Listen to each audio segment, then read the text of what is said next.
छठ पूजा में क्या होता है? भगवान सूर्य की उपासना होती है, भगवान सूर्य की पूजा होती है। बिहार में और यूपी में ये पर्व बहुत धूमधाम से मनाया जाता है।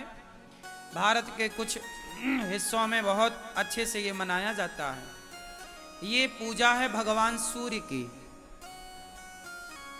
संतान सुखी रहे, संतान हो, इसके लिए छठ पर्व मनाया जाता है। परिवार बढ़े, संतान सुखी रहे, बच्चों पर कभी कोई संकट ना आए, बच्चों की दीर्घ आयु के लिए, बच्चों की सब प्रकार से सुरक्षा के लिए छठी मैया का उपवास और पूजा होती है। भगवान सूर्य की आराधना होती है कि बच्चे बुद्धिमान हो। इसके बाद आएगा अष्टमी। तो अष्टमी क्या होगी? ये इसी को कहते हैं गोपाष्टमी। कौन सी अष्टमी है ये? छठी के बाद क्या आएगी? गोपाष्टमी।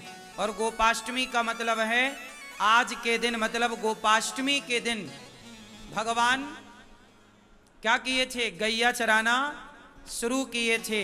इसलिए गोपाष्टमी में, इस कार्तिक में भगवान ने गाय चराना स्टार्ट किया। इसलिए गोपाष्टमी और इस कार्तिक के माह में गौदान की भी बड़ी महिमा है। गोपाष्टमी में गाय को चारा, गाय की सेवा, गाय को पूजा, भगवान सब प्रकार से गाय की सेवा करते हैं, आप भी करिए। और गोपाष्टमी के बाद क्या आएगा? नवमी। कौन सी नवमी? बोलो। हाँ हाँ हाँ हाँ, अक्षय नवमी बोलते हैं, आंवला नवमी भी कहते हैं। कौन सी नवमी? इस आंवला नवमी के दिन कहते हैं कि आंवले के पेड़ पर ही भगवान श्रीमन नारायण का वास होता है आंवला नवमी के दिन। जैसे रविवार को, एकादशी को तुलसी पर भगवान नारायण का वास होता है, उसी दिन, उसी प्रकार आंवला नवमी को अक्षय नवमी भी कहते हैं। इस दिन आंवला दान करने की महिमा है। इस दिन आंवले के पेड़ के नीचे बढ़िया भोजन प्रसादी बना करके वहाँ पाने की, भोजन करने की, भोजन कराने की बड़ी महिमा है। हमें बचपन में याद है, हम लोग, हमारी माँ और हम लोग जाया करते थे खेतों में, जहाँ आंवले का पेड़ होता था, वहीं बढ़िया बनता था प्रसाद, वहीं भोग लगता था, वहीं खाते थे। आंवला भी खाया करो, ये औषधि है। तो अक्षय नवमी कहते हैं, अक्षय नवमी के दिन किया गया कोई भी पुण्य अक्षय फलदायी होता, उसका कभी क्षय नहीं होता। तो आंवले का पेड़ घर में लगाइएगा और आंवले की पूजा करिएगा।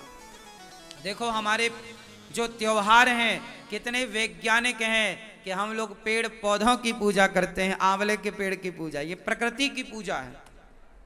फिर आएगी एकादशी। कौन सी एकादशी? हाँ, देव उठनी एकादशी, से बड़ी एकादशी भी कहते हैं, बड़ी 11, देव उठनी एकादशी। इस एकादशी के दिन ही भगवान श्रीमन नारायण का, भगवान शालिग्राम जी का तुलसी जी के साथ विवाह होता है। तो आप लोग भी विवाह करिएगा, यहाँ होगा, आप लोग सब दर्शन करेंगे। फिर इसके बाद क्या होगा? पूर्णिमा, कार्तिक पूर्णिमा। मतलब ये जो कार्तिक का महीना है, सारे इस महीने में सबसे ज्यादा त्योहार होते हैं। हमारे सनातन धर्म में जितने भी महीने हैं, सब महीने एक से बढ़कर एक हैं, पर कार्तिक माह में सबसे ज्यादा त्योहार होते हैं। इसी माह पर दीपावली होती है, इसी माह पर देव उठनी एकादशी होती है, इसी माह में धनतेरस होती है, इसी माह में गोपाष्टमी होती है, इसी माह में अन्नकूट होता है, इसी माह में भाई दूज होती है। तो एक माह में इतने सारे पर्व, इतने सारे त्योहार। यदि ये सवाल कोई आपसे पूछे कि हिंदू धर्म में, सनातन संस्कृति में वो कौन सा महीना है जिस महीने में सबसे ज्यादा त्योहार होते हैं, तो आप कह सकते हैं कि कार्तिक का माह है वो। जिसमें सबसे ज्यादा त्योहार होते हैं और सभी त्योहारों की अपनी अपनी विशेषता है, सबकी पुरानी पौराणिक मान्यता है। तो कार्तिक का माह वैसे ही पवित्र है।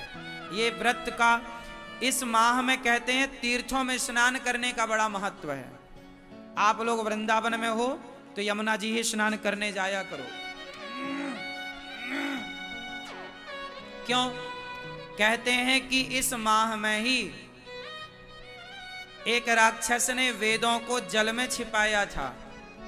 कहते हैं कि कार्तिक माह में वेदों का वास जल में होता है। कहाँ होता है? वेदों का वास कहाँ होता है?